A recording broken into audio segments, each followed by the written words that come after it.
भोपाल का कारोबारी digital arrest का शिकार हुआ है। ठगों ने ईडी सीबीआई ऑफिसर बनकर कारोबारी से ठगी की है। कारोबारी को स्काइप ऐप के जरिए 3 मोबाइल फोन, एक लैपटॉप के साथ एक कमरे में डिजिटल अरेस्ट किया था।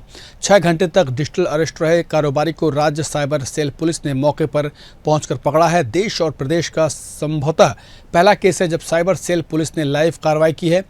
मध्य प्रदेश साइबर सेल के डीजी योगेश देशमुख ने बताया कि भोपाल पुलिस को एक जानकारी मिली थी कि एक परिवार को डिजिटल अरेस्ट किया है। इसके बाद पुलिस ने मौके पर पहुंचकर कार्रवाई की है।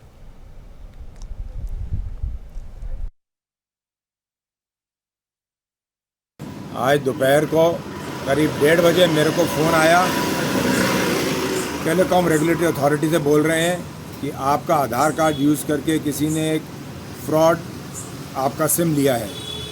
फिर इतने वो बदमाश उन्होंने मेरे को डायरेक्ट कर दिया कि जी मुंबई साइबर पुलिस में आप कंप्लेंट करिए। बाद में उन्होंने मेरे को साइबर अरेस्ट का डरा दिया। आप समझते हैं जब आदमी डर जाता है इस बात के लिए। उन्होंने मेरी सारी इन्फॉर्मेशन गैदर करने की कोशिश की, पर मेरे को बोलना पड़ेगा, मैंने एमपी की साइबर क्राइम डिपार्टमेंट को कांटेक्ट किया। उनके 2 ऑफिसर श्री सचिन और उनके पार्टनर आए। एक फ़ोन कॉल में वो सारे फ्रॉडस्टर भाग गए। मेरा कोई पैसे का नुकसान नहीं हुआ, कोई फैमिली को नुकसान नहीं हुआ। मैं आज बोलना चाहता हूँ, प्रधानमंत्री जी ने बोला है कि साइबर क्राइम से बच कर रहें, लेकिन एमपी पुलिस का cyber crime department was most efficient, most accurate, and really thankful to the 2 young men and their officers for helping us.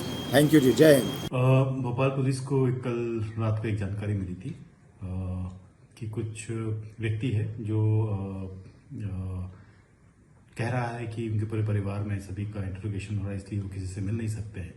तो ऐसे में हमारे पास जानकारी आई तो हमारे यहाँ से टीम गई है और उन्होंने उस वक्त काफ़ी देर तक काफ़ी जोर शोर के बाद अंदर जा पाए और दरवाज़ों को काफ़ी खटखटाना पड़ा। अंदर गए और वहाँ पे हमने पाया कि एक व्यक्ति है, उसका पूरा परिवार है और उस व्यक्ति को डिजिटली अरेस्ट साइबर क्राइम करने वाले जो बदमाश होते हैं उन्होंने नॉर्मल जो तरीका होता है उसके तहत उनको डिजिटली अरेस्ट कर लिया और जैसे उनको बहकावे में लाकर उनको कब्जे में ले लेते हैं, तरह तरह के उनको डर दिखाते हैं। इस केस में भी वैसा ही हुआ।